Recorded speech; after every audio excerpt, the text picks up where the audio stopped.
America, my name is Osei-Frimpong, and I come to you when I come to you. And today we're going to talk about AOC's big loss. She wanted to be the top Democrat on the oversight committee, and that's going to be a big committee in these next 4 years of woe and want as Trump and Elon Musk and Vivek Ramaswamy and then the unofficial Doge committee try to hollow out the federal government and its agencies. The oversight committee would be the one Senate congressional committee that's tasked with making sure that the executive agencies are doing what they're supposed to do.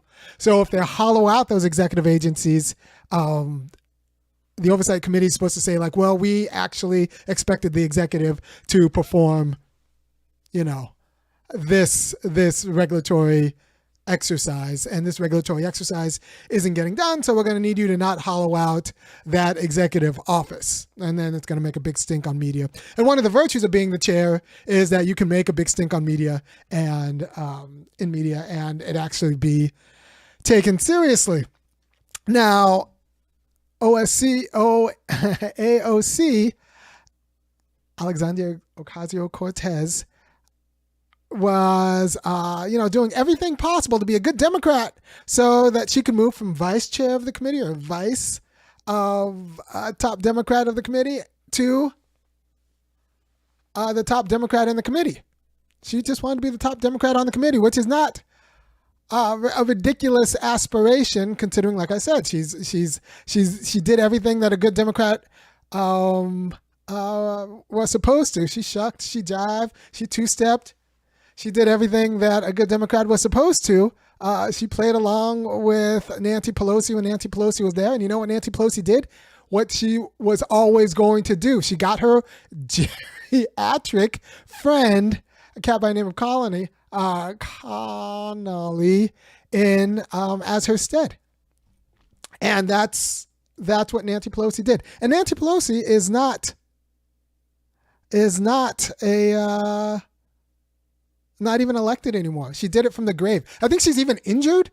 So like she slipped, broke her hip, and still had enough juice, and she took a fall and she couldn't get up. Nancy Pelosi still from her hospital bed had the juice to squeeze AOC, had the power to squeeze AOC. So that is really embarrassing for not just Alexandria Ocasio-Cortez. It's embarrassing for anybody left of center who thinks you can deal with these people like as an issue of right. Like as an issue of right. No, they have their own agenda and it's averse to democratic politics, small d democratic politics. So it doesn't really matter if you do everything right. If you you play along, they were always going to screw you. They were always going to keep you out of power. The entire Democratic Party is organized to kick left. It's feckless against the right. It's feckless against Republicans, but it is a very good machine in terms of kicking left. And you just have to understand that that's the case, and you need to do a dirty break with them, which is like AOC was the most powerful when she came in and was like leading the climate charge in Nancy Pelosi's office. She was protesting against the party boss. And you know what that was doing? Making it effective. She was effectively changing the discourse. She was getting her talking points like in the public discourse. And as soon as she started playing a good Democrat, she was like, well, I'll play the long game. I'll play the inside game. And you know what that got her? Nothing. Not a thing.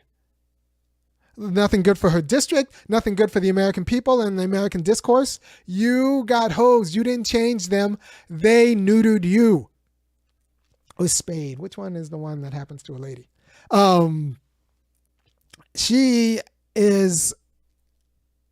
She's done. Like she played herself. She played herself by assuming that they're on the same time. See, one of the things, black people, you got to know is who's your friend and who's your enemy. Nancy Pelosi was never your friend. She was never your friend. Bernie might have been your friend. Nancy Pelosi was never your friend. As soon as you started calling her Aunt Nancy and thinking that you guys were on the same team, you were officially not on my team. Because I know who my enemies are. It's okay to have enemies. Now, I'm not saying you should go and assassinate Nancy Pelosi. That is not the right solution. I do not think that killing Democratic leadership is the right solution in this situation. No. I do think telling everyone that these people are not your friends and understanding that the Democratic Party is organized to punch left, is organized to kind of fool you into thinking that they're like on your side, and is better organized for that job than they are for taking out Trump. That's your job. That's your job, to articulate the fight. You neither OAC succeeded in neither passing legislation that she needed, nor clarifying the fight. That's two jobs. If you can pass legislation, great. Now you're a minority congressperson, so you're not going to be able to pass that much legislation anyway. Your job is to clarify the fight and even change your party, either change your party. There are a lot of ways to change your party. But as a minority, it's actually very easy because nobody expects you to pass legislation. So you can just work on changing the party. And I say change the party, you could kill it. You can kill it. It's already out of power. You can make the Democrats irrelevant in 4 years. It's not that hard. You have to start a new party. The Greens have too much baggage. Sorry, Greens. You might have some appropriate policy issues, but we just need a new name, new branding, and just start a new party. And you build that new party around the public option. You build that whole new party around healthcare, public option, getting rid. Because look, Luigi Mangioni's trial is going to be in the news all next year. Everybody's going to be talking about healthcare. Everybody deals with healthcare. It is not my number one issue, but it is powerful enough to cleave the Democratic Party. Even the Democrats of the 1840s and 1850s up until 1860, slavery wasn't necessarily their number one issue, but since the Whigs had shown themselves to be completely feckless in their abolitionist stance, the Democrats were able to just build themselves around being the anti-slavery party. Right? So if you don't know, the 1840s, 1850s, 1860s, the Republicans came to be because the Whigs, that was the non-Democratic party. The Democrats at the time were the Southern racists and the slaveholding party. And the Whigs were the Republican industrialists and the people who might have actually believed in the Declaration of Independence, except they were San Francisco type people, except it was in Boston, but they were San Francisco type people, which meant that they were also beholden to money. So you could always, in the last minute, kind of compromise them. You could always compromise them. You could always compromise a Whig in the same way that as committed as the Democrats are to both democratic process and universal health care, you could always compromise them by appealing to their sensibilities as fancy people who are friends with industrialists and tech giants, right? They are the big redistributionists, so the industrial titans who then feel like, well, we'll give the people health care. And those were the Whigs also. It wasn't like a strong by right type of party. Now, Abraham Lincoln, the Whigs, they wanted to actually democratize power. These were, and not the real Republicans. I'm sorry, the Abraham Lincoln real Republicans. These were actually serious about democratizing power, insofar as not necessarily to all black people, but just in general. Because Lincoln, you have to remember, he was the one who said, you're not even free in the United States until you own your own shop. You cannot be free and work for somebody else. Working for somebody else should be like a stage in your life. But until you have your own tools and have your own shop, you're not really free. So this is Lincoln of the Homestead Act. So this is a problematic Lincoln, but one a Republican Party that actually understood a lot of the material conditions of freedom.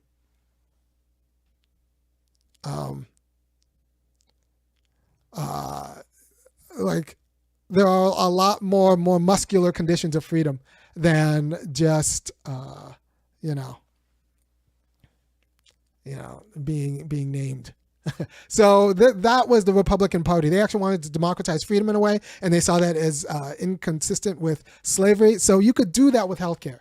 You can do that with healthcare. It's a powerful enough issue.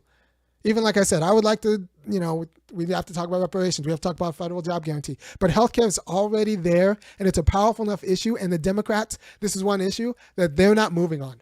The Pelosi Democrats who really run the Democratic Party, they are not moving on it. They do not care.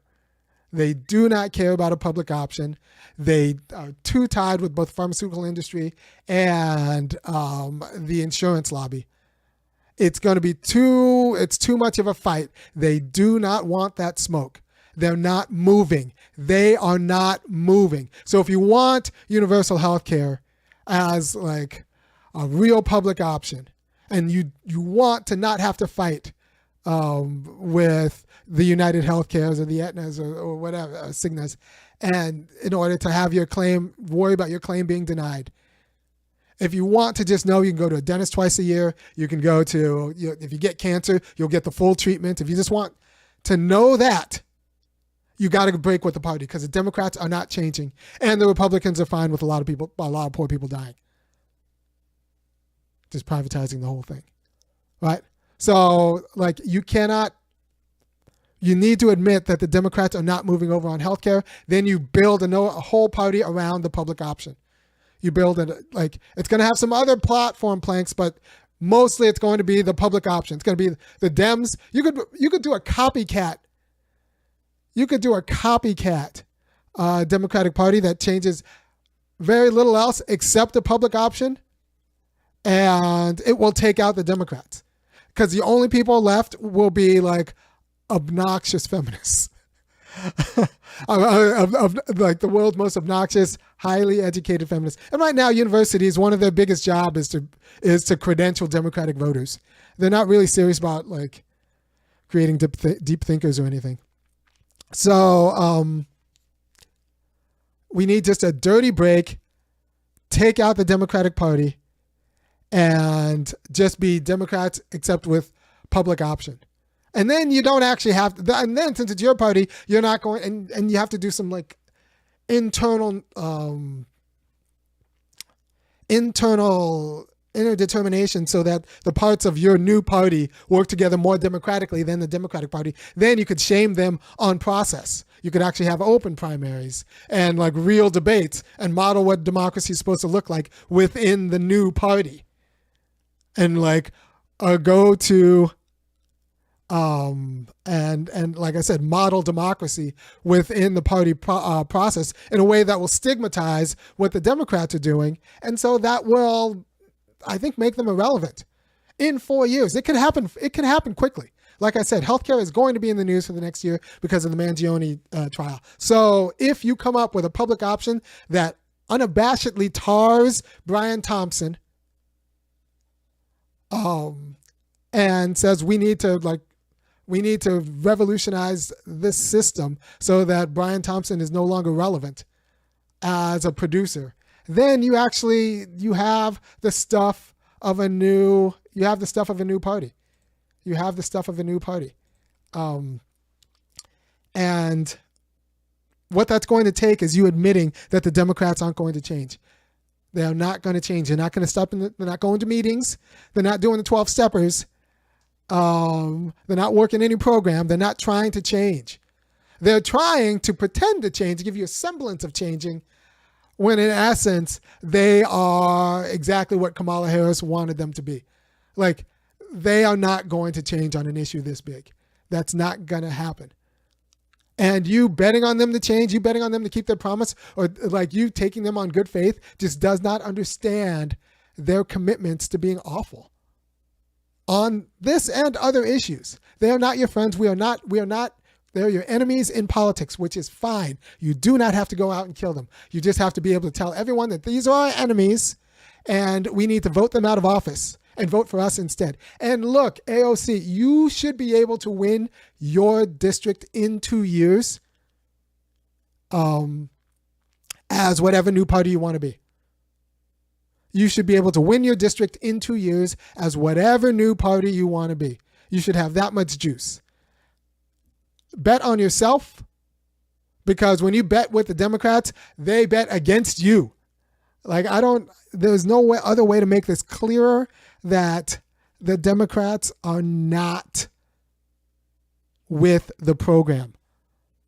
They are a party that is organized both structurally and culturally to punch left. And they're not going to stop punching left. The thing is, they're weak. So kick them when they're down. We need to kick the Democrats when they're down.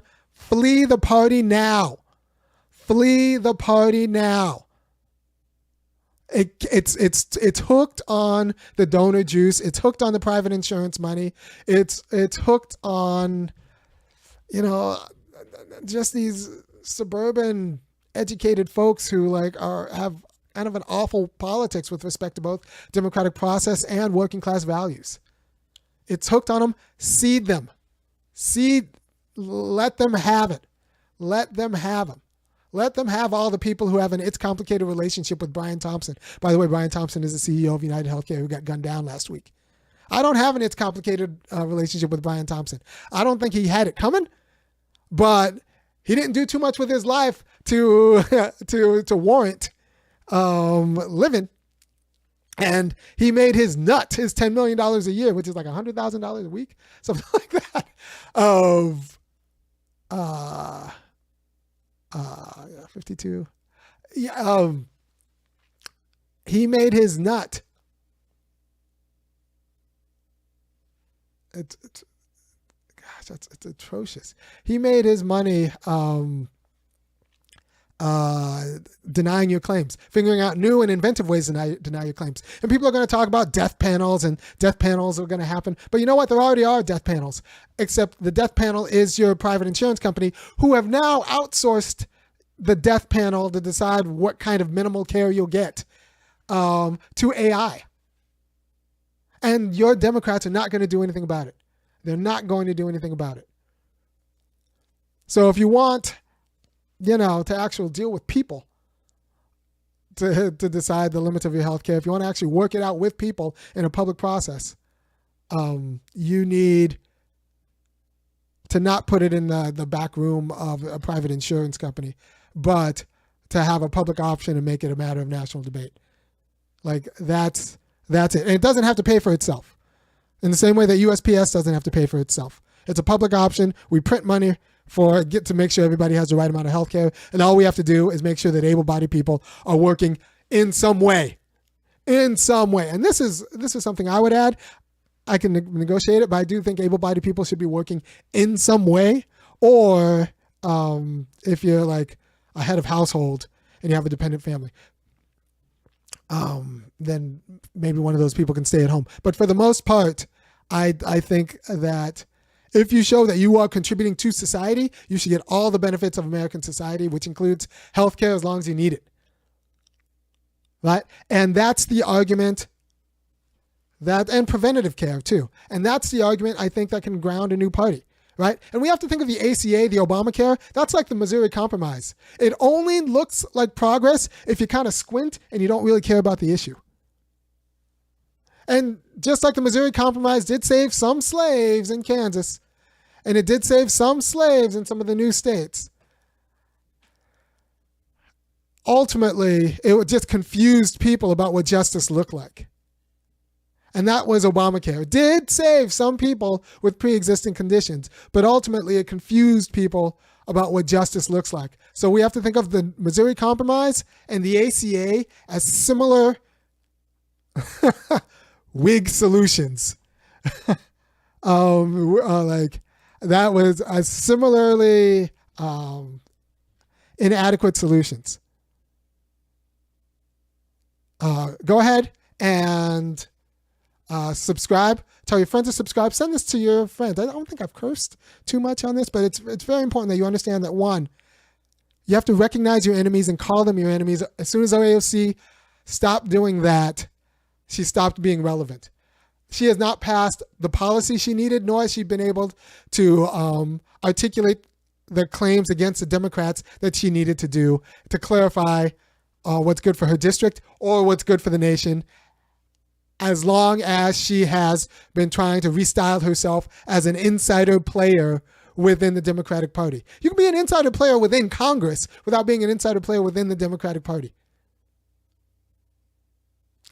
She does, like, we do not need we just stop pretending the Democrats are your friends. Stop pretending the Democrats are your friends. Number one. Two, we need to understand that the Democrats have the same relationship to healthcare as the Whigs had to slavery. And they are against rationed healthcare, but they're not so against it that they're going to fight their friends and call for a serious public option that will inconvenience their friends and the money. And that's the same relationship the Whigs had with slavery. They were abolitionists, but they were not. They didn't want to wash them away. They were abolitionists, but they are not so abolitionists that they're going to jeopardize their relationships, their business relationships or their family relationships for the sake of, getting rid of slavery. So there needed to be a dirty break, a new party that actually centered itself around the abolition of slavery. And we need that centers itself around the abolition of mandated private health insurance. And then a lot of other things can be folded into that, but I think the big claim is going to be we're getting rid, and it's specific, we're getting rid of mandated private health insurance. That is a more specific and narrow target than the healthcare debates have had before. So we're getting rid of mandate, and we have a year where Brian Thompson and Luigi Mannioni are going to be like in the news. We're gonna be in the news, and we need to take that seriously. All right, and then the third bit I wanted to say is that we need to liken the ACA, Obamacare, with the Missouri Compromise. Both only look like progress if you don't really care about the problem and don't have the arguments to get rid of, to formulate a solution. So the Whig solution of the Missouri Compromise is just like the Democratic solution of Obamacare or the ACA. And we need to understand that that's not progress. We need to get rid of mandated private insurance and understand that the wealth of America means ensuring health care for Americans so that they can be free. If you appreciate what I'm doing, and I think you should, go ahead and go to www.funkyacademic.com and kick in $5, $15, and $50 a month. I try to put a lot of thought into what I tell you, and you might not get these quality of arguments anywhere else. And I don't want to have to go to a paywall system. I could do that where I do the whole show behind a paywall and then cut up clips. And just have a few of those clips for public consumption. But I think that's not particularly good for the discourse. I want you guys to be watching this like all the time. I want you to, So for me not to have to do that, for me to keep this up free, go ahead and go to www.funkyacademic.com and kick in $5, $15, or $50 a month. Send it to your friends and sign up for my Patreon if you have Patreon, if you want to do that. But either way, you could do either the credit card on the site or Patreon. Either way, just do it. Send it to your friends, and I'll keep trying to give you a quality of wisdom that makes your life a little bit less confusing. All right, take care, and I will see you next time. Peace.